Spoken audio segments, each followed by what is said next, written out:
She'd stand up, take her top off like slow motion, and the crowd were just like the excitement, the anticipation. And she just felt like the boss and played like the boss. Sam Bird had the confidence to leave her out there, and I thought it was really interesting how she played that defensive end. Step aside German international footballer Kai Havertz, up step Sandra Visser. I'm really passionate about netball. Hello and welcome back to Here If You Need, your netball podcast where we say what everyone else is thinking. My name is Emily Wilson, and alongside me, she's not just an athlete anymore. She is now a hybrid rock star. It is gosh. Niamh Jones. Hi Niamh. How was your Hyrox? I never thought this would be me. But did I succumb to buying a t-shirt when I was there? Yes. Did it take me a while to cut off the things around my wrist? Yes. Yeah. God, I've only just stopped aching as well. Today is the first day where essentially I can sit on the loo without squealing out in pain. So, yeah, it was quite humbling, but not as bad as I thought. So we really paced it. I had a very good partner. And I said, like, look, I don't want to blow up here. I just kind of want to enjoy it. It's at the Principality Stadium. So, yeah, it was a great atmosphere. It was a good experience. And I don't know if I'd do it again yet. But I have enjoyed gloating about it, and I have managed to get it into almost every sentence, which I think you have to if you've done a Hyrox. It's either that or you take your top off when you're doing it, and I didn't do that. So, yes, thank you for asking. Well, I feel like you got an incredible time, right? 1 hour 15 or something? Yeah, well, that was news to us, so we purposely didn't aim for a time. We just said, we'll go off feel on the runs if we can start steady and then speed up as we go. Our stations were really strong, and we didn't blow up. We tried to keep our heart rates under 170, and we managed to do that. So yeah, it's a bit annoying that I think it was 1:15:02. So now that's naturally, obviously, really annoyed me. But yeah, we'll see. It's pretty spenny. It's a bit of a money making scheme, I think. Like everything, obviously, it's a business, but it also annoyed me a little bit that it's £125 to enter.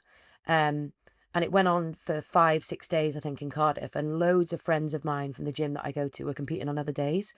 And you had to buy a ticket like everybody else to go and watch, which was £17.50. So they've changed the rules that even with a participant or an athlete bracelet, you couldn't get in again, which I thought was a bit mean. And I purposely took a stand and didn't go. So, yeah. Do you fancy one? Are you tempted? No. No. Too much running for me. Yeah. So in case anybody doesn't know, it's basically 8 kilometres of running, split up every kilometre by some sort of station, like a burpee broad jump or a sled push or that type of thing. So, yeah, it's what you do now, isn't it? In your sort of 30s, you start a podcast and you do a Hyrox. So I don't know what I'm going to do next. Buy a couple of cats, maybe. Join me. Yeah. Oh, yeah, sorry. Yeah, that actually wasn't meant to be a dig, but... Oh, it's fine. I'll take it. Yeah. Let's move on to some netball because it was an absolutely awesome weekend of netball. I think probably the weekend of the season so far. But before we get into the games, let's have a few talking points. So, number one is Philippa Yarranton, who has announced her retirement.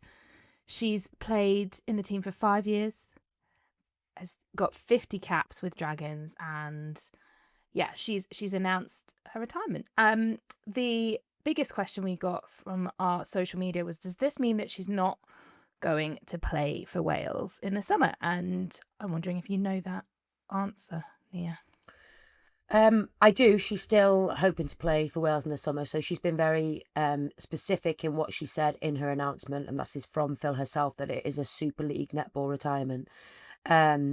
So how long she wants to continue to play for Wales is another thing, but certainly she wants to be a part of the Commonwealth Games selection, which we're still trying to get to grips with when the actual deadline of that is, because obviously the deadline is going to be towards the end of June, but when teams choose to announce it, or announce it at least to their players under an embargo, is a different case, and it will be different for every nation. So she definitely wants to be a part of that Con Games group, but going forward beyond that, I'm not sure. It has been done by another couple of former teammates of mine. Susie Drain did it in her final couple of years. She pulled away from Super League purely from a load perspective and work perspective, but carried on playing brilliantly for Wales, as did Claire Jones in her final year with Wales. She pulled away from Super League. it's not for me personally. I know Wales is a nation that it can't solely rely on Super League athletes to make up its long squad at least. But for me, that is a goal that we need to get to.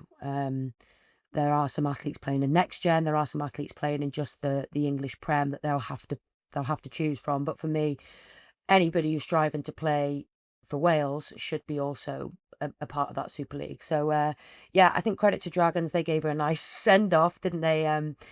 Made a fuss, and she ran out with some of her family members, and they obviously got a fantastic win, which was the perfect ending. We're not used to also seeing it done so early, so obviously there's still 5 games to go when the news came out.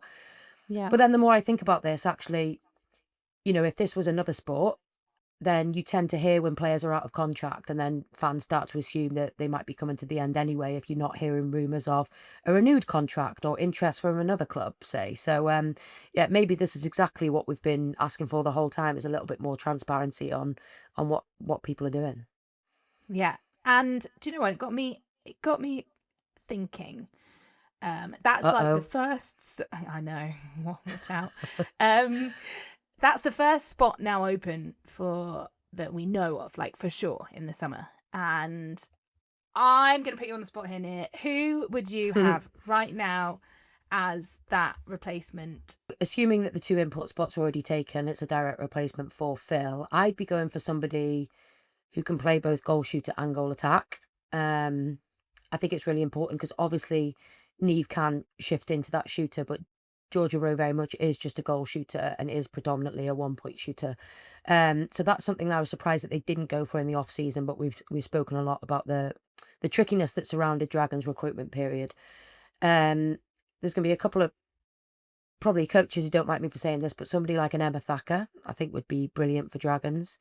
Obviously she's unfortunately injured, but that type of profile where they're still young, but they've got experience in the Super League and they've got a little bit of leadership experience. They've got height, but they're also very mobile, and they can be very accurate from 1 and 2 point zones. Emma Thacker to me would be like a perfect piece of recruitment. Yeah, nice. I was thinking like a Paige Reed. Yeah, as well. Yeah, bit of experience she'd be in the great. circle. Yeah, Definitely. And for me, always, and I know people say this, it's like player first, but whoever you're bringing in now to a squad of 10, you've got to make sure that they're the right fit for your group from a cultural perspective. And somebody like Paige would be a huge asset from that perspective for any team. Yeah. Well, look, when the transfer window opens, I'm sure we can talk and think about all the different options that are available to different teams, which is quite exciting. Even though we're only just over halfway through the season. But hey, let's move on. And the second talking point today was I want to talk about the broadcasts in general, Niamh. And first of all, I just want to highlight, I've had a lot of comments personally, and we've had a lot of comments on socials about how wonderful your commentary was on Saturday in particular. Thank you. You did drop me a very nice message, but that's nice to hear. Thank you, everyone. Yeah. I want to particularly highlight the mop analysis. I thought it was great. Do you know what? It's like I could never listen to a game of mine back, and I don't do it in football either. I find it, and I know it's important sometimes in the same way that when you should watch games back that you didn't play very well in for your own analysis, and they do tell you to listen back and take notes and think about how you could and maybe should have said things differently. But I find it mortifying to listen to any of it back. So yeah, feedback from people is handy. So yeah, well, Mopman soaked it up though, didn't he? Fair play. Yeah. But it was a great commentary game from you. So if you are going to listen to one back, I would listen to that one. But it also kind of highlighted, I think, the difference in commentary across the games, and we had quite a few comments talking about other commentators not being as strong. And I don't want to go into that because I don't necessarily agree. I think in our sports, a lot of people are going in there without experience, but it did make me think, Niamh. Again, I'm giving you just some on the spot questions here. Is there a current player that you would think would make a really good commentator? And I think it might be worth doing. Like the SSM do it with Kate Maloney. Kate Maloney comes in quite often and commentates on the Melbourne Mavericks games. Yeah. Who would you choose as a current player who you want to see commentating? I think on your first point, it's like commentary is subjective to everybody, really. Obviously, there's certain do's and don'ts from a principal perspective.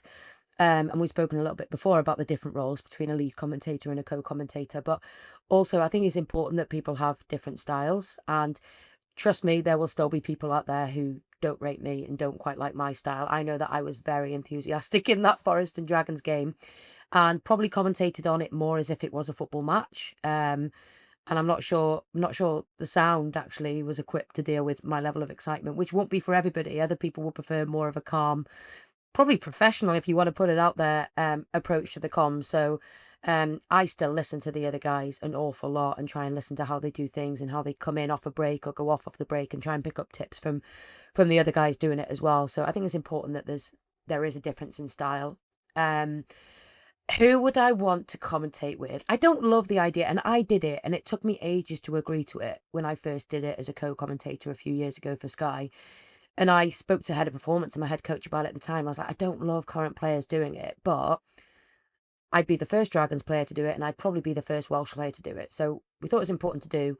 And it does give you a different perspective. Who would I want? Do you know who I think would be good is... and I saw her on the weekend, so she's fresh in my mind, is Brie Grierson. So I was teasing Brie because I said I didn't realise how many Super League clubs you'd played for, and I didn't say it as nicely as that. Basically, she's been around. I think she's at her 6th Super League club, but she did start way back in Yorkshire Jets, which she told me I couldn't count, but I did because I'm old enough to remember playing against them. She'd be great because she's witty, she's got great game understanding. Yeah, I think she'd be good fun as well. She's quite straight talking when she needs to be as well. So, yeah, Brie, if you want to do a little mock-up, you can jump on here if you need and we'll play. Do you know what I'd say to anybody criticising any commentators, though, is put the telly on mute when you're watching it and give it a go out loud, and you'll soon realise that it's way more daunting than you think. And as you say, like, we're still a developing sport from a production perspective. We don't get an awful lot of feedback. You rely on the fact that if I'm booked again, then I must have been okay. And I think that's a general problem. You probably know from the industry that, you know, people don't have time to be given individual feedback all the time. I think compared to a lot of commentating I've heard back in the day, the level of commentating has definitely gone up. And I think this season, I'd be the first one to complain about it, and I haven't had a problem watching any game. Yeah. It might be a subconscious motivating factor for me. When I was starting out in the Super League, and we used to have one game a week on Sky then, even as far as long ago as 12, 13, 14 years ago, was the level of commentating used to annoy me then. I'd find that obviously the name thing, but the level of detail that commentators could go into, because the information wasn't out there, wasn't strong. But also I felt like sometimes commentators, and this is years ago now, would just have a conversation over the top of the game and would be missing an intercept or be missing a goal. And even if it's a blowout, even if it's a 20-goal game, you can still be calling it play by play. You haven't just got to throw it away as a contest and just have a chat with your co-coms. That's what I used to hate when I used to be tuning in as a fan to other games happening across the league years and years ago. So it has come a long way now. Yeah. And the third talking point is something that you've requested, Niamh. You are bored of people's chants and you have come up with a few of your own. So let's go. Oh, gosh.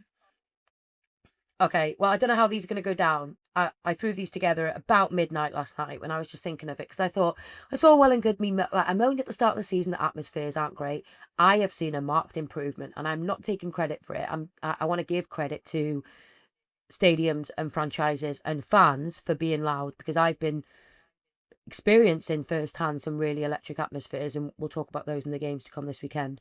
But it did strike me that every single team has the same chant, which is, let's go, enter team name, let's go, and 2 beats of a nearby drum somewhere. So I just thought, well, who am I to criticise and find a problem without finding a solution? So here are just some ideas for teams if they want to take them on. If they want to think they're awful but take inspiration from them, then absolutely do it. And I just remember when I was playing for Reading, football in the WSL2, the year we got promoted, we had a very loyal group of fans who used to hire a minibus and go to like Sunderland away on a Tuesday night, and they used to have a song for every player. And I think mine was, because my mum and dad used to come a lot, mine was to the theme of the Addams Family, which was da-da-da-da, the Jonesy family. Da-da-da-da. Not the catchiest at the side of a pitch in the northeast, but my mum and dad enjoyed it. So anyway, I've got one for every team, guys. So I don't want to leave anybody out, not favouring anybody. Okay, first one, we're starting off strong. Boom, boom, boom, boom. Fumi's in the room with Adio together. There ain't nobody better. Boom, boom, boom, boom. Can you see the vision? Yeah, absolutely. I'm loving this. I'm gonna after at the end, I'm gonna rate them all. Rank them all. Okay, yeah, you just tell me your favourite ones. Okay, yeah. Okay, Forest. Oh God, I'm gonna have to. Singing is not a strength of mine, and on a podcast, I do apologise.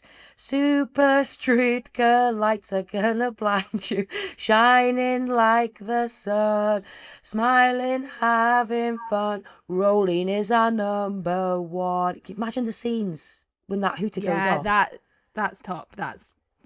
And maybe so the far DJ can just. The DJ can tee up. Put it on. Yeah. I think this might actually take off next week. So. We'll see. Dragons, and now this is something that other teams could steal and enter their own name if the syllables fit. So super Jack, super Jack, super Jack, super Jackie Newton. Imagine she gets a massive interception. Crowd goes wild with that. Yeah, I'm picturing it now. Yeah.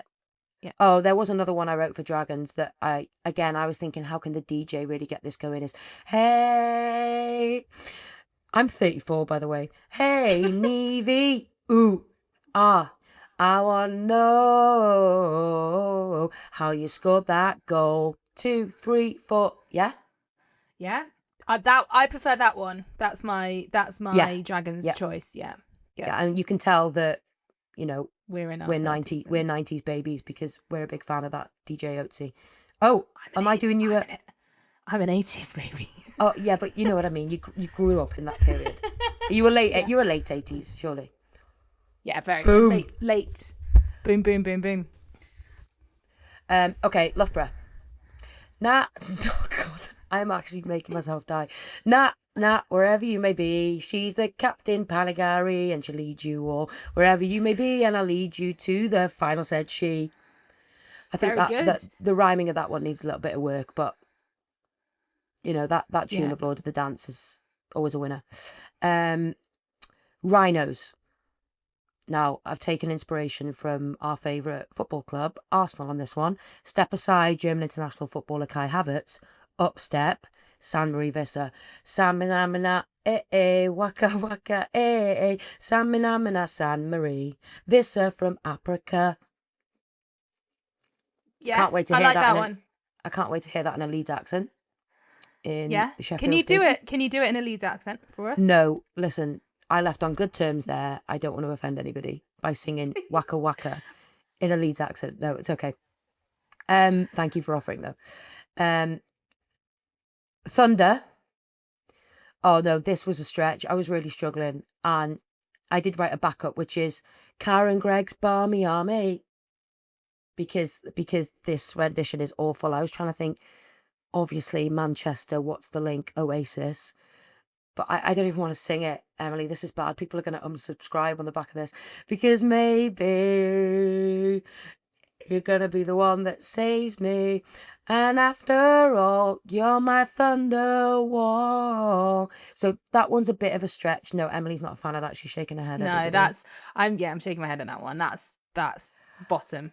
That's really bad, yeah. Now, I think, is that all of the teams, or have I skipped some? No, Panthers. Panthers, yeah. Oh, no, I'm really sorry. I read the Jackie one out, and actually that was my Charlie one. Oh, you changed it? No, I did, but I've also written them another one. Na na na na na na na na na na na. Izzy K, Izzy K, Izzy K. Yeah, and you know what? I think that could work for multiple. Exactly, names. it's versatile. Yeah. Yep. Yeah. Okay, Donahue. She's defeated you, won the war. Talking about her opponent, or you could change the word she for read. Donahue, promise to love you forevermore. Do. That's Mavs. Again, it's changeable. You just need 3 syllables. Thank you. Yeah. Then I've got a couple of general ones. Like mix up the timing of the drums, guys. So you could do the good old fashioned do thunder. Oh, just rather than like let's go thunder. Yeah. Yeah. Okay. Or we love you, Forest. We do. We love you. Mix it up, guys. Put Match the Day on. Mix it up. Last couple are a little bit funny, and okay. I The mean, rest are not funny. I thought the fact that the Thunder one is not in this one. We've got Cardwell, Super L Cardwell. I just don't think you understand. She scores from afar. She wears the best bras. We've got L Cardwell. That's genuinely very good. I think that's... And she obviously top. advocates for the best sports bras, so I think she'd quite like that one. Yeah. Okay. Row, row, Georgia, row, scoring for the team. Many a one, but 2s are just a dream. Again, George knows that she is 1 point queen. She got 100% on the weekend. She will not mind that one being sang, I think. There's more. Is there more? Oh, more? last one, because this has taken up enough of the podcast already. It's whoever is playing against Gracie Smith. Okay. You could be a mom. You could be a mom. Gracie Smith. You could be her mom. For any player that she's playing against and inevitably beating who is sort of 30 plus. Yeah. I think we should save that one maybe for the final. When she's probably playing against Nat Panagari. Maybe playing against Nat Panagari. The oldest and the youngest. Yeah. Maybe playing against Nat Panagari. Well, Niamh, that was wonderful. But you know what? When you look at the analytics of this pod, you'll see that like it was just like scrolled along for about 10 minutes right at the start of this, I reckon. So I absolutely disagree. I think people will be finding it and it will go like this at the top, and I will be clipping all of them up for socials. So do let us know which one your favourite one is. I think mine's El Cardwell and her bra, and Georgia Rowe only scoring the 1 points. I think top 2 the funny ones. It was a thing towards the end of my career with the Welsh Feathers, is that we would make songs about each other, and particularly the staff. So they would be screamed by everybody on the way to games. And Beth Dyke actually even went as far at the World Cup to make a booklet, and it was stapled together and it had coloured pictures in it, and it had the lyrics. So there was no excuse for anybody sitting on the bus not joining in. And the uptake and the enthusiasm was 10 out of 10 from the Welsh team that year. So I'll try and dig it out. They were very much ABBA themed. But yeah, this is not my first rodeo. I can tell that you put a lot of thought and effort into them, and it shows. That was a joy. Thank you very much for sharing that with us. You know what it feels like? It feels like when a toddler comes home with the most awful drawing that they've done at school, and you tell them how amazing it is and how they're going to be an artist. That's how you're making me feel, and thank you. Well, I'm glad I have that, because my toddler does that all the time. You've mastered it. Once she showed me something and I was like, that's disappointing, to be honest. I'm not going to praise that. It wasn't good work. No. But yeah, okay, let's move into the netball and talk about this week's games. Round 10, and it was a wonderful round. Let's start at the beginning. Very good place to start. Dragons took the win versus Forest, 65-64. Mm-hmm. And I'm going to put it out there. I think this might have been the best game of the season. And I know people are going to be like, what about Pulse Lightning?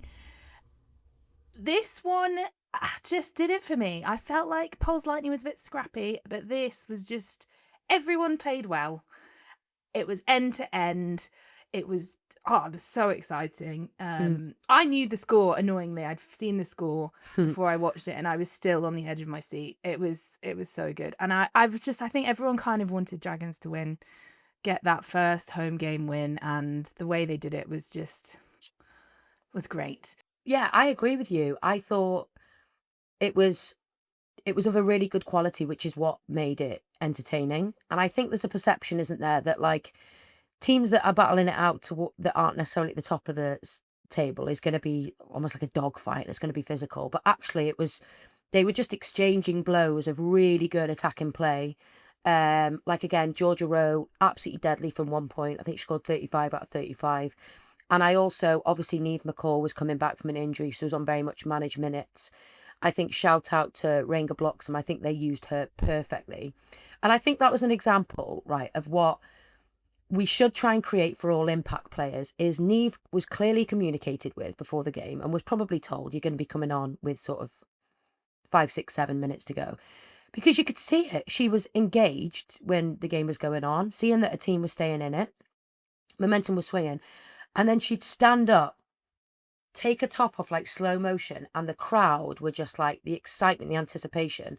And she just felt like the boss and played like the boss. And whenever we say like, oh, you know, their hands aren't hot, you bring them on for the last 5 minutes, expect them to shoot the twos. Well, Niamh McCall proves that you can do it. But I think it's because she knows her role. And obviously she's probably super confident from that zone, given her past performances. But it can be done. And Dragons played it perfectly.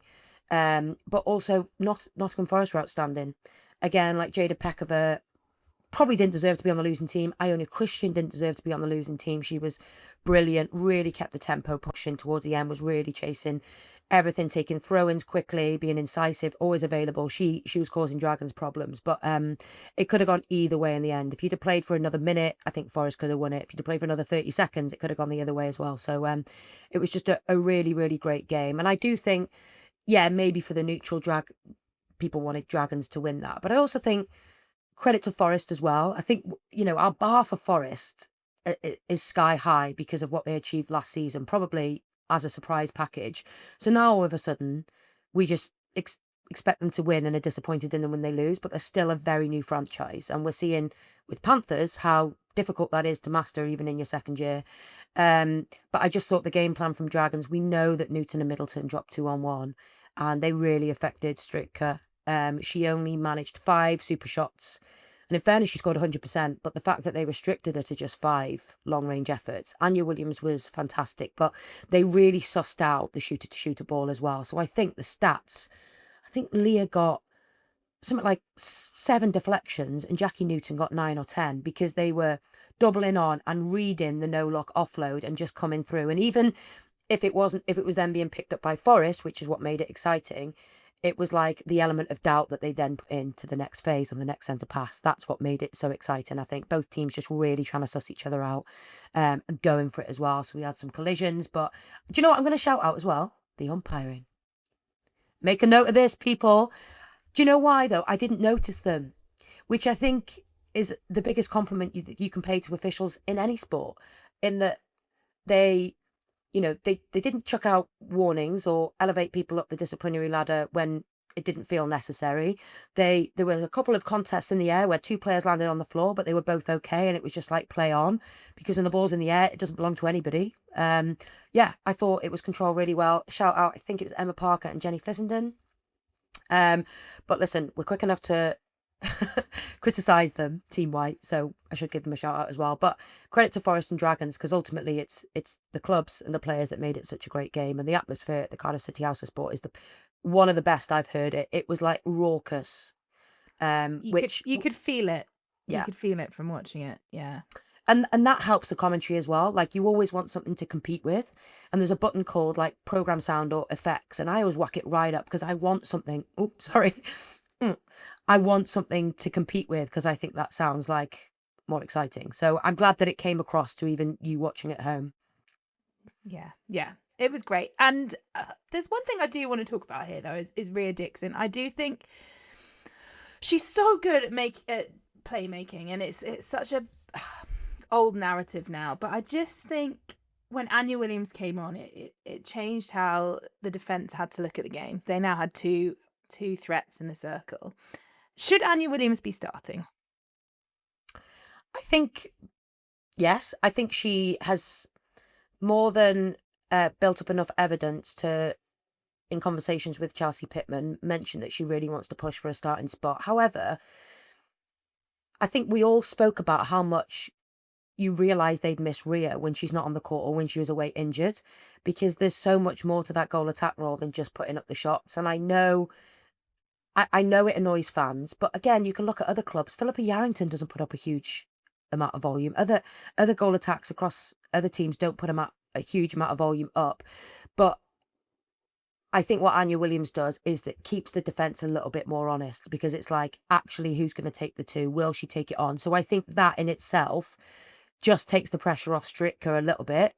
But I do think when it, general play, through court defence, centre pass attack, Rhea is still the better, more complete goal attack. And also Anya Williams is 19. So, it's easy to think that she's doing great when she comes on for 5-6 minutes. But actually, if you put her in there from the off and left her out there for a long period of time, that's where, with some young players, not all, but some young players, you see more inconsistencies.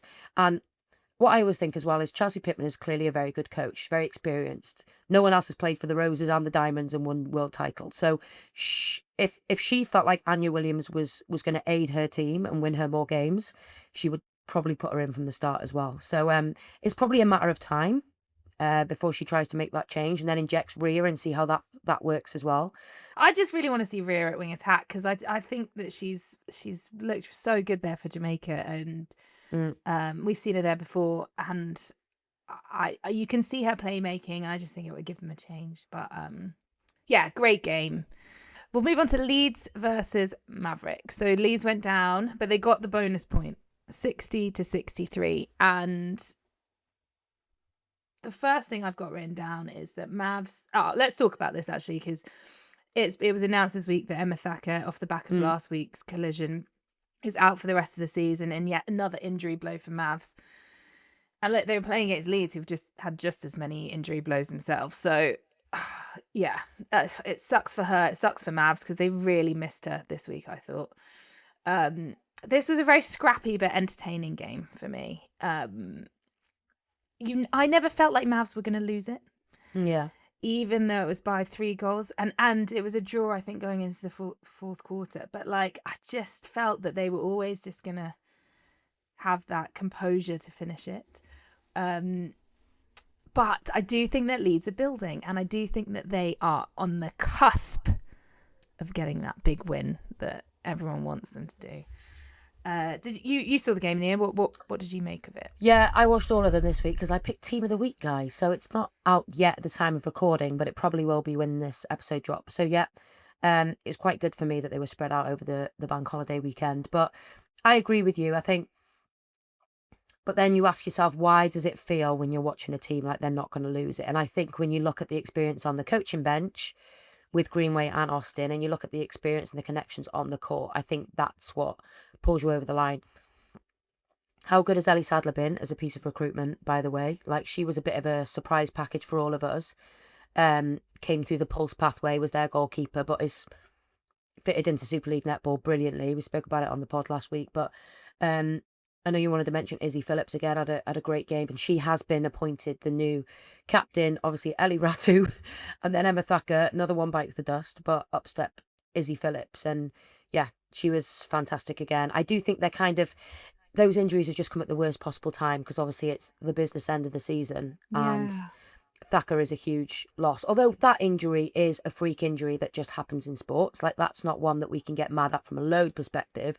She just landed really awkwardly on her shoulder. Very different to Raz Quashie with a knee injury, an ankle injury. I don't know if has it been said what it was. Maybe it hasn't been publicised. Yeah, I'm not sure. I think it might be a knee. Apologies if it's not. And Ellie Ratu's definitely a knee. And obviously that's where eyebrows have been raised, because they're coming off the back of a busy international season. But that's just a freak incident from Thacker, but gutting. I think they're really going to miss her, because Emily Andrew obviously hasn't played a full game at goal attack for a good while. I do rate her, Emily Andrew. But But yeah, I worry for Leeds Rhinos because, again, they just don't have that outlet. It's really hard, again, to play with a slightly shorter circle where you never, like, you even see Pulse do it and Lightning do it, and Thunder do it, the best teams in the league. Sometimes you don't want to work it for 5, 6, 7 phases off a centre pass. Sometimes you just need to catch, turn, give. And Leeds Rhinos are a team that don't have that outlet because they don't seem to be playing Gordon. Yeah, they're not playing Gordon. I feel a bit sorry for Gordon. She's on the bench. She's giving it her all. She's shouting and she's not getting that game time. It's something I wanted to talk about. I think they need to bring her on more. Harriet Jones has stood out to me. She had a great game this week and therefore Leeds had a good game. She seems to be a bit of a barometer for them. But I'm not sure if that's because when she's on, they're managing to catch up. The super shots are dropping. And when they've been sort of 10 down, they're sort of back to within a few. And that's because she's getting the super shots in. So they really need to get that 1 point game up to scratch. And it's still that attacking end. But there are so many positives. Someone else I forgot to shout out last week and the week before and had a good game this week, but the last few weeks I thought she's been outstanding is Niamh Kilgarlin. Like she's just done a really great job. She gets some really cool intercepts where she's like going off the court and throwing them back in, and I think she's having a really good, strong season in her first full Super League season. So I just want to shout out Niamh Kilgarlin. There's lots of Niamhs in the NSL. I saw something the other day that said that with Sophie Igbaran, and apologies to who put this on X, I can't remember who it was. Shout out to whoever you are, and please make yourself known to us. Sophie is now the most popular name on the back of Igbaran being signed in the Netball Super League, and it's followed by Niamh, who is taking these stats, clearly has just as much time as me writing these awful chants on the notes app on my phone. But I thought that was quite an interesting stat. Yeah, and I've never really, I don't think I know a Niamh outside of the Super League. Okay, can you name the Niamhs? Niamh Cooper, Niamh Kilgarlin, Niamh McCall. Is it just 3? I think it's just 3. Yeah. Sophie, who's the Sophie? And also on this, there's something I've wanted to bring up but I haven't. What's happened to Sophie Drakeford-Lewis? Sorry, we're going really off topic here, but she went to play tennis, I think, and I was expecting her to come back and make it. I'd love to see Sophie Drakeford-Lewis back because I think we're in need of. Hey, that could be Cardiff signing. Yeah, Dragons signing. True. Yeah, she was a great player, wasn't she? Super hard worker. And when her shot was on, she was brilliant to watch. Really flat shot, wasn't it? Unique shot. Yeah, I'm not sure what she's up to these days. I think she was very academic as well, if I remember correctly. So probably earning a lot more money than she would be if she's playing the Super League. Probably enjoying life a lot more. Anyway, sorry, side note there. I can't think of any of the other Sophies though. Sophie Kelly, Sophie Igbaran. Okay, this is a fun game for you guys. If you can't sleep tonight, obviously this boring podcast might send you to sleep, but if you can't sleep after that, then start thinking of all the Sophies in the league and I'll do the same. So we've got 2 Sophies so far and there's 3 Niamhs. Anyway, yeah, we'll move on. Yeah. I said Izzy Phillips. Izzy Phillips had a great game. I felt like it was her coming of age game because I heard Tamsin earlier in the season say that there's normally one player in a team that you can't play without because it gels around, and theirs was Raz Quashie, but she was thought that in the future it would be Izzy Phillips. And I felt like on Saturday was the game that she really stepped into those shoes and she was just everywhere, outstanding, doing all the things she needed to do. And she looked great. I think that's what captaincy can do to some players. Is it one? It's a confidence boost that your coach believes in you enough to put you into that role, but all of a sudden you feel 10 inches taller because you also feel like, okay, well, I need to definitely be on time for training. I need to do my clips. It's me that they're looking for in the huddle most of the time now. So for some players, obviously some probably don't like that pressure, but for Izzy Phillips now to come out of herself a little bit, she was Young Player of the Year Was it 2 years ago when she was at Pulse? So she's always had that potential and that kind of wow factor just by the way that she plays, and she tracks brilliantly, but also the specky intercepts that she can get from wing defence and from centre. But now also that captaincy might bring a little bit more like consistency and reliability that you need from a centre in that attacking third when they've lost some experienced heads. Yeah, and their defence end just looks stable and solid and ready to go. So I think they could, and we'll come on to this a bit later, but they could be challenging for that fourth spot even without Emma Thacker.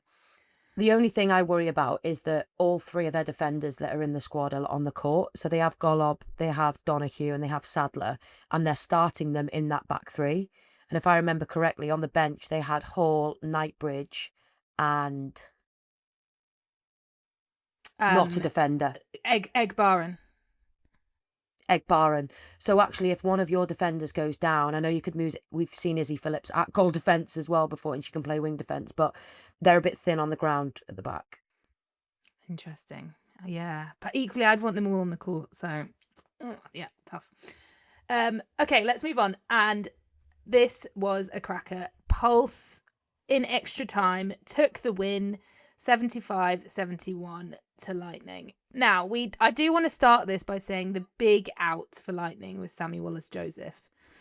But there was also an image of Beth Durant on the bench and Alice Harvey. So when you've got those three sitting on the bench in their full tracksuit watching the game, you are thinking, And they still only went down by a few. And they drew. I mean, they drew at the end of full time. My question, though, Nia, is Sammy Wallace-Joseph was out, which everyone before the game was like, oh my God. But did it make a difference? Because I thought Berry Neal had an awesome game, and always Ella Clark does. Could they have been much better in attack? I do think Berry Neal and Ella Clark were outstanding, and Vic Burgess spoke about the fact that they'd known about Sammy all week, which is a positive because it meant that they could really work on that combination in training. But absolutely, yes, Sammy Wallace-Joseph would have made a difference. To me, she is the in-form shooter in the league. And I just want to give credit to Loughborough for making that a real contest. It also means that you don't really have a change. Obviously, Antonia Mitchell hasn't played any Super League minutes this season. So the fact that Clark, out of position from what she usually plays, is having to ride out a game. Berry Neal was outstanding, maybe a bit of fire in the belly against her former team at the Copper Box as well. And they were great, but I do think if Sammy Wallace-Joseph was playing, they would have won. And Pulse aren't going to enjoy me saying that, but I do think that's true because that's how good she's being lately. But I also want to say, if you took out, and I'm just using Pulse because that was their opponent, if you took out Cheen from the Pulse squad, and I know we've seen that already, but you also took out Zara Everett, their most experienced specialist wing defence, and you also took out Halima Adio, which is essentially the equivalent of what Loughborough were dealing with without Alice Harvey, Beth Durant and Sammy Wallace-Joseph, I don't think that game is a contest. So I think credit to Loughborough for riding it out with the players that they had on the court. They didn't really have anything that they could really change of note without it being a real risk. So yeah, I thought it was brilliant. And it would have given Pulse a boost before kickoff. First centre pass, not seeing those heads available. And yeah, just ran out of a little bit of steam towards the end. But I also think London Pulse's atmosphere, I wasn't at the Copper Box, but again, how it came across to me watching on telly, that gets Pulse over the line so much because and they've got personalities in that Pulse squad that love that atmosphere. It's not for everybody, but I think the type of characters that Sam Bird likes and signs, you could see they were like doing like busted rock and roll jumps every time they got a tip and a throw in, but that then also gets the London Pulse crowd up again. So to be an opponent at the Copper Box when it's like that, it feels suffocating, and it does feel like, it's 7 of you against 5,012. Yeah. Also, Alicia Scholl said at the end that when they went into extra time, they felt so confident because they know that they knew they'd done it before. Yeah. And you could see that they were on the up, and first of all, they shouldn't have even gone to extra time. Yeah. How they messed up that possession at the end, I was like, what are you doing? Like screaming at the TV, but here for it. And Ella Clark with that clutch shot. Oh, And do you know what I love about that is she just missed one. She just Yeah. missed one. And if you see it, she's like, she kind of knew or thought the game was gone. And there aren't many shooters then that would demand the ball straight back and without even thinking about it, go for it. So that mindset of a shooter, that mental strength of just like, I'm ditching that immediately. Short-term memory is the biggest skill you can have probably as a shooter, because you just got to nail it the very next time you get it. But also iconic interception from Nat Panagari, who I did think had tracked Scholes really, really well. Her work rate through court, I think she had 9 centre pass receives as well, so she was constantly available. It kind of like, it looked like Nat knew she didn't have some of her experienced mates on court with her, so she was going to have to give a little bit more. So for her to come out with that amazing interception and them get Ella Clark into a shooting position was it was class. it was a great game. Now, I do want to bring up, because this is going to sound harsh, and I want to get your opinion on this. It looked to me like Pulse's attack end was operating at about 50%. And that's harsh. I know they weren't operating at 50%. But when I was watching them, they were static. They were kind of jogging a lot of the time. Is that something you saw? And is that just because Lightning's defense was so good and they just... Or was it me being harsh on Pulse? I felt like they went in looking like they thought they were going to lose at the beginning. Interesting. I didn't notice that. We will get on to complimenting Pulse because they did run out as victors in this amazing game, but I didn't notice that. But they are two teams that know each other extremely well, and they would have done a lot of analysis on it. So I do think that there's that recognisable Loughborough box where it's not just going hell for leather trying to lose somebody 1v1. They were probably being very methodical about how they were using the sides, balancing the circle edge, and trying to get basically into the best feeding position possible. But no, I didn't notice that. So when did you think it was? At the start of the game? So I thought at the start of the game, they came out and they looked nervous, particularly Sophie Kelly, and understandably so. Like, this would have been sort of the first time. I reckon there was a lot of chat before the game. There was a lot of pressure on Pulse to show Lightning, like, we are here, we want to win this. And it would have probably been the first time Sophie Kelly started in that position with that pressure on her shoulders. And I think the change for Maseko to come on was needed, and it came at the right time. And I felt like when Maseko came on, it helped massively. It changed the attacking end. There was a bit of dynamism. Lovely.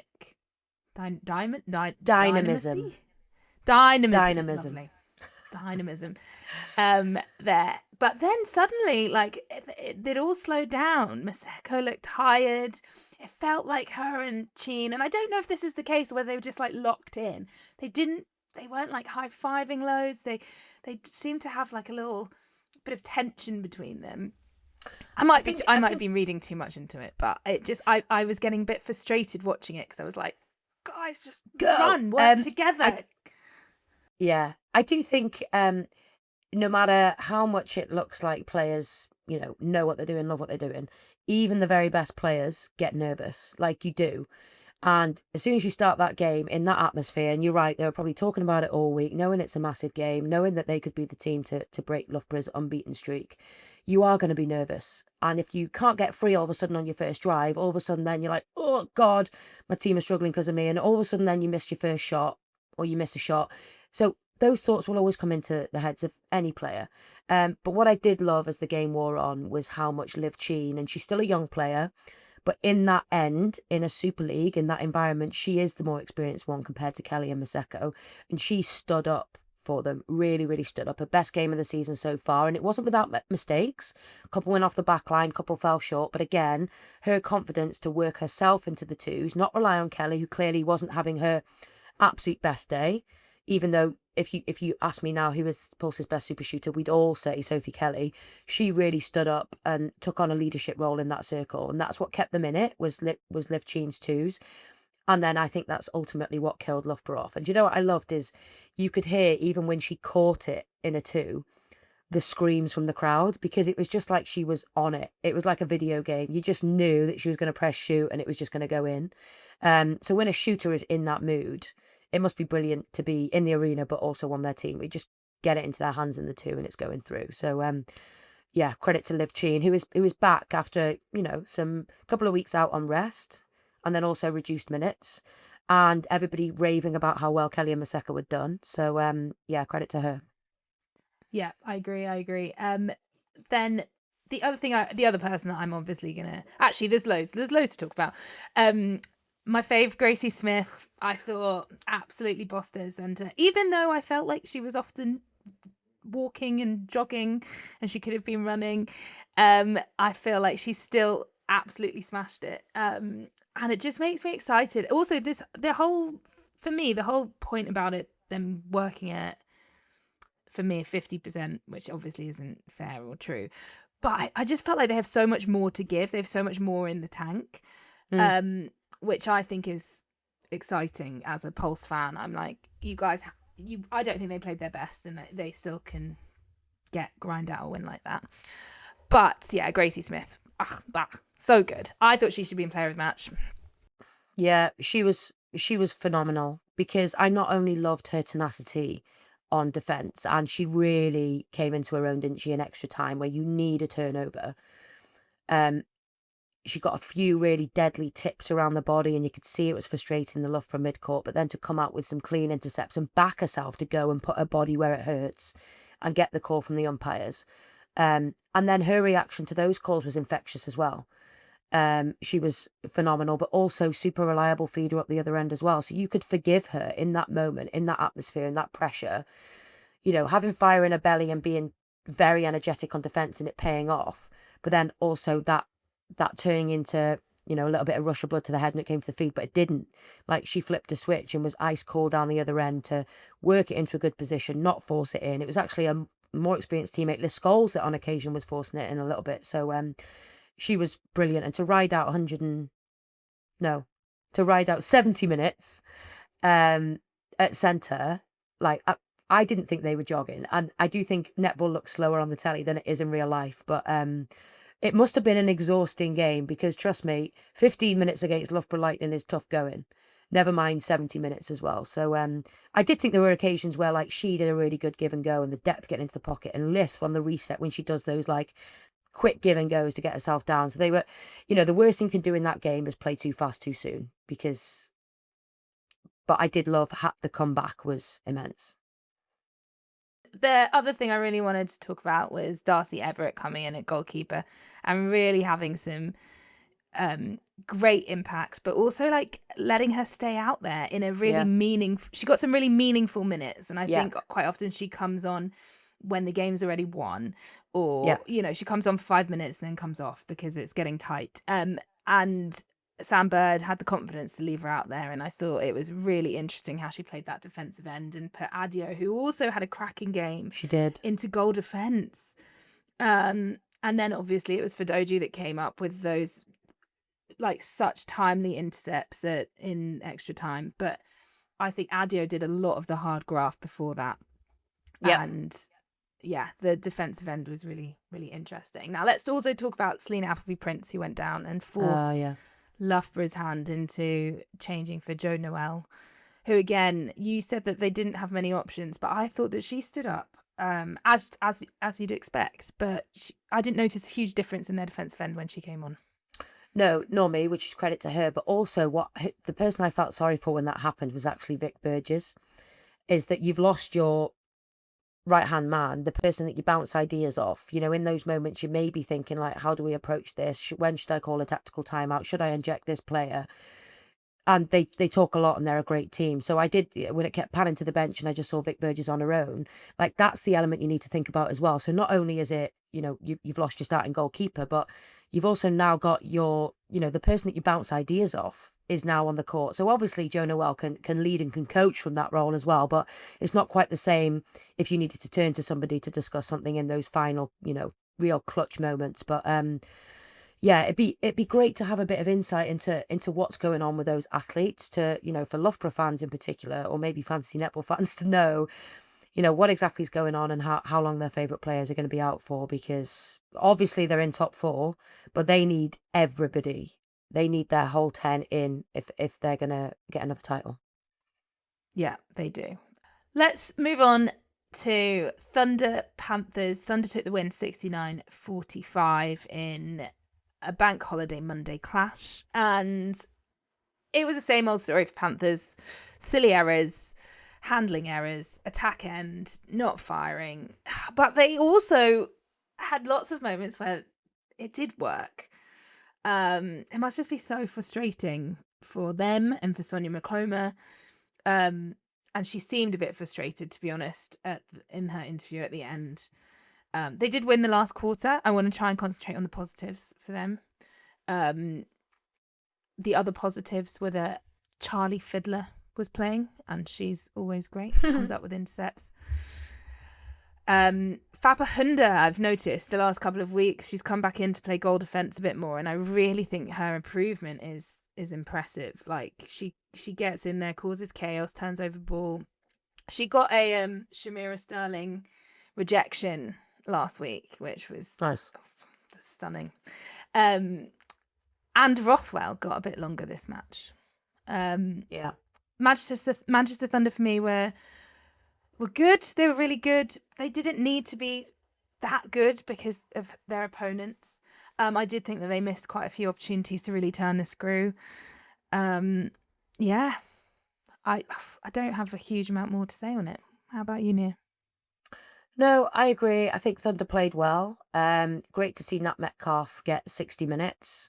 And she picked up player of the match as well. And again, I always love the post-match interviews with all the players of the match because you see a really raw, version from their side of things. So it's great to listen to her. Again, she's an amazing player, and she's a player I think that even if you're not a Thunder fan, you want to see her do well. And again, she's a player that you don't necessarily notice if you're not necessarily watching her, but the way that she leads and directs traffic almost on the centre passes, and the timing of when she links when they're bringing it out from the back, and how she's balancing the circle edge and using the use of triangles, but also the touch on her feeds. And I think it was a good question put to her by Lindsay Chapman in she's got 3 different feeders, and in most games she has to, and the others have to feed 3 different feeders who are very different. Cardwell's very different to Pearson, he's very different to Fawn. So it's a real skill for a feeder to adapt their play to suit whoever's in that circle. And again, Karen Gregg, I think the courage to drop Fawns but then inject her obviously worked for them. I know a couple of people have said that they got drawn into the Panthers style, which are a bit sloppy, but do you know what, when you're winning by that amount, it's actually, I used to find those games more tiring. Say for me as a wing defence, you're doing some really intense defensive work and you obviously turn it over, then you sprint it down at the speed of light and score, then it's your centre pass again where you're also attacking. And it's kind of like that speed and intensity of the time that you're on the ball is really, really high.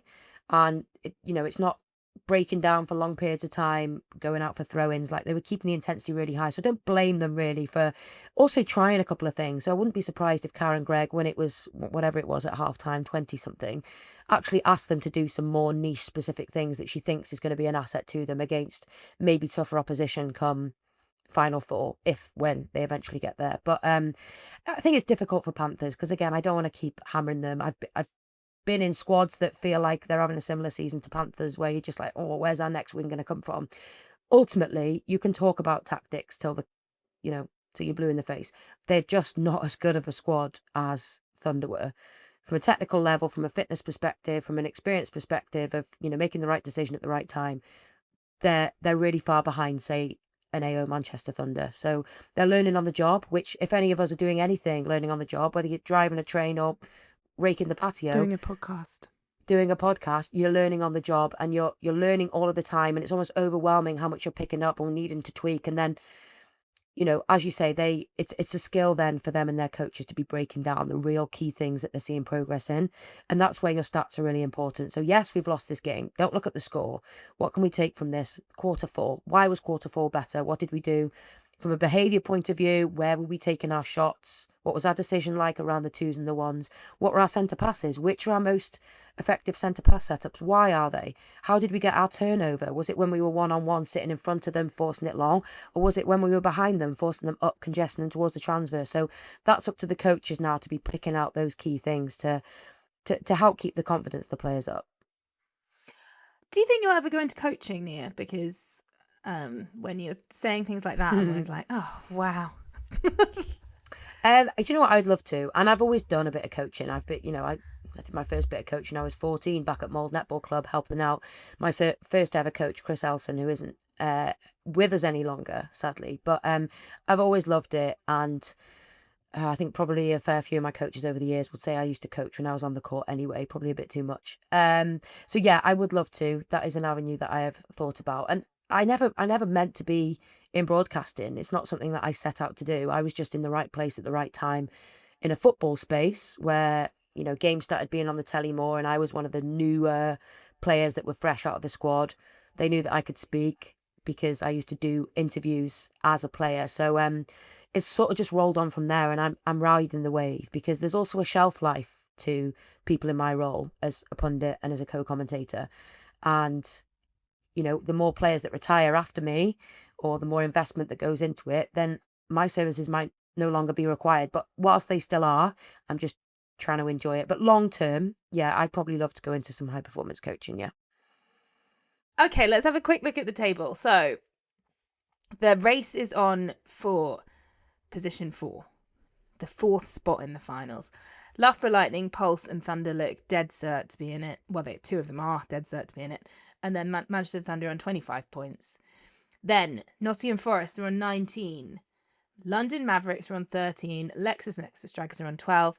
Leeds Rhinos are on 5. And then Birmingham Panthers are on 3 points. So that means that even though it looks like Nottingham Forest are in that 4th position comfortably, they have an interesting run in. Yeah. So this weekend, it is Forest versus Mavs, which is going to be crucial. But then after that, Forest play Lightning, then Thunder, and then Pulse. So it's a tough end to the season for Forest. Mavs run in is Forest, then Pulse, Panthers, and Dragons. So you'd say some winnable games there. And Dragons run in is Leeds, Panthers, Pulse, and then Mavs. So I think it's looking like it's in Forest's hands, I think. If Forest win on Saturday, they should be qualifying for that final 4. I agree, yeah. But I could see Mavs sneaking that win, and I could see it being a lot tighter than it could be. That game next week, Mavs Forest, is huge. If Mavs win it, I think Mavs could be in the driving seat, because then they've got Dragons, and did you say Panthers? They've got Pulse. Yeah. Then they've got Panthers, and then they've got Dragons.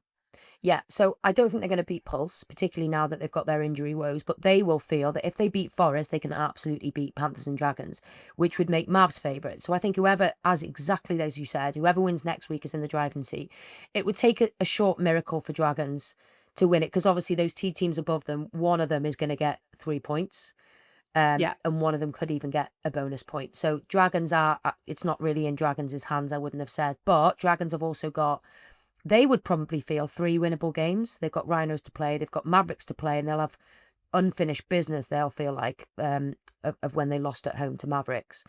But it's all on next weekend between Mavs and Forest, I think. And if I think about where the squads are at, I'd probably say Forest are favourites, just purely because they've had less injuries than Mavs have.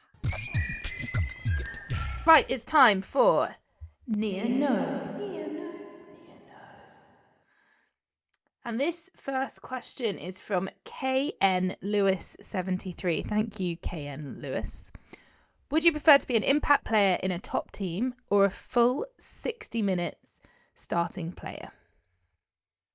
Can I just say that I thought this was a brilliant question. And I don't think there's a straightforward answer, I'm afraid, because obviously all I can do is think about myself. And any athlete will tell you the ideal scenario is you're a starting 7, 60-minute player for a top 4 team. You want to play well yourself and feel important and valued yourself, but you also want your team to be winning netball matches. However, sport is so funny and it's so fickle, right? Because people will look at Emma Rayner and say, oh, I feel so sorry for her. She deserves to be playing. She's brilliant. She needs to move next season for some more minutes. And then teams will look at a Charlie Fiddler and say, she's so good. I feel for her at the back for Panthers. She turns over so much ball. She needs to move to a top 4 team.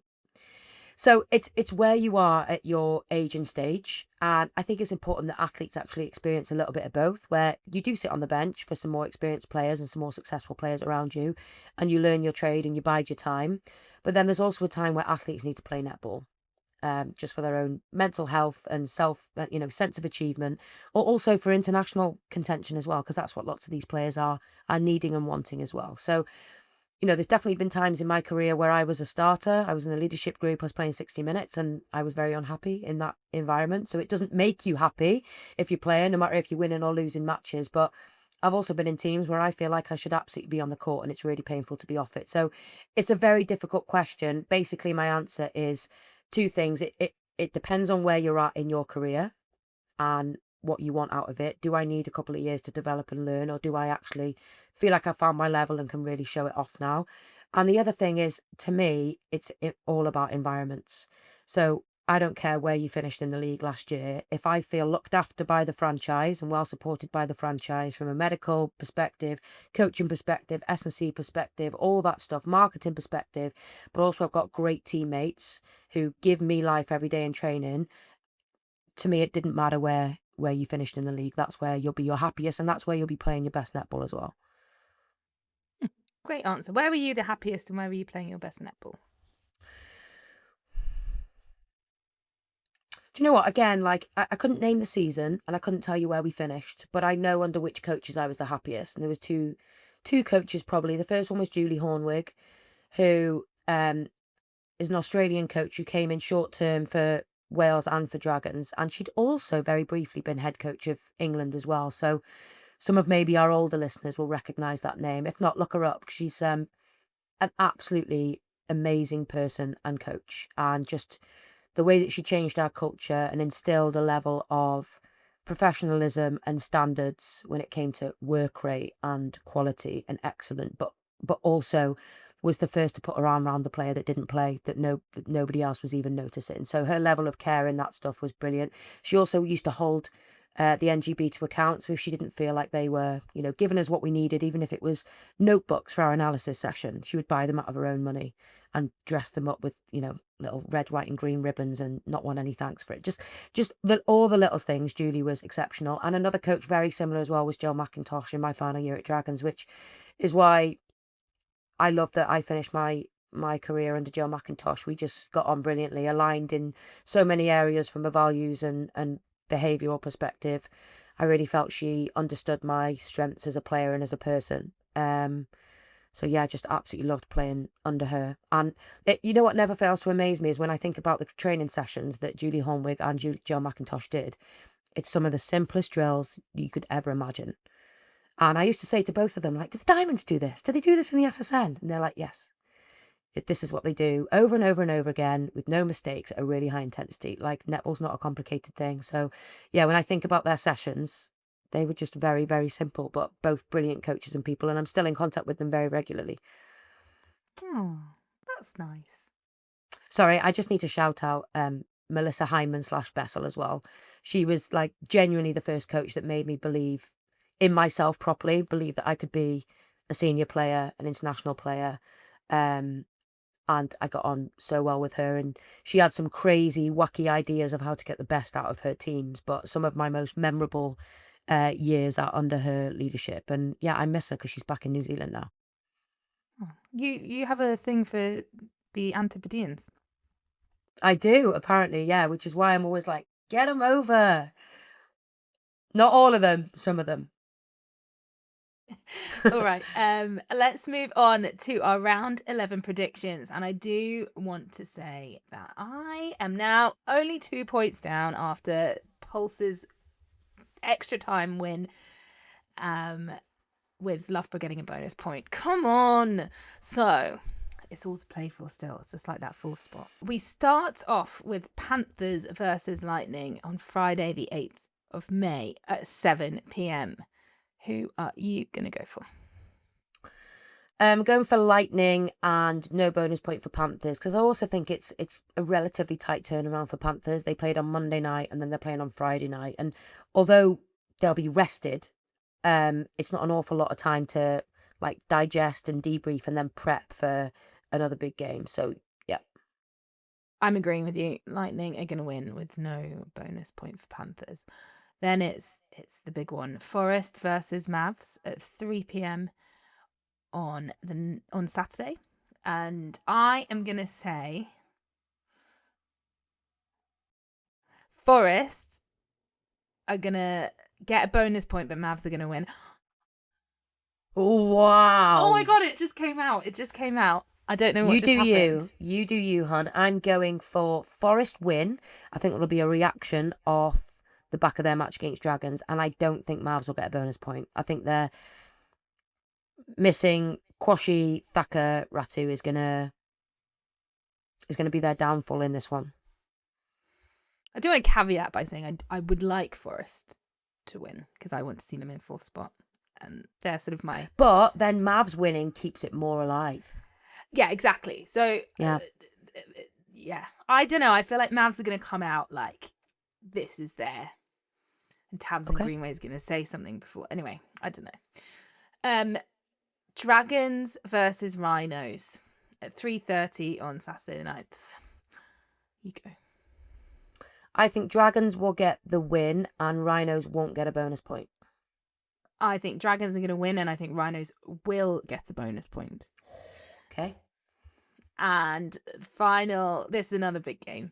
Thunder versus Pulse at 6 p.m. And that's part of a double header, isn't it? With Dragons. Yeah. Yeah. In Liverpool. In Liverpool. Hopefully a great atmosphere for that. So get down to Liverpool if you live nearby. Yes, I'm up there as well, guys. So get your ticket and come say hi. Are you commentating both? I'm doing commentary for one and courtside punditry for the other, but I'm not sure which yet. Are they going to do big production? Are they going to get the microphones in the huddles and stuff? Well, that's what they have been doing for the double header weekend. So, yeah, I think there'll be Jenna Brooks, presenter, will be there. It'll be full shebang. So don't pencil anything into your diaries for Saturday afternoon, people. Excellent. Good to know. Who are you going for? I think Pulse will win and Thunder will get a bonus point. I think Thunder will win and Pulse will get a bonus point. Nice. Yeah, maybe the emotional hangover from such a high against Lightning will catch up with Pulse, maybe. And also that they've qualified. I think there'll be a bit of a breath, like, oh well, this is a bit of fun. But then also that means that they might just play out of their skin. Oh, who knows? It's going to be a good game, and yeah, exciting. Well, thank you very much for staying with us this long. Again, I'm going to say it again. If you are on YouTube and you've stayed this long, you need to hit subscribe if you haven't. I don't know where the button is. Subscribe on YouTube, please. I dare you. And keep comments coming in. Keep messages coming in. We keep trying to reply. We love you and we will see you next week. Bye-bye. I'm really passionate about netball.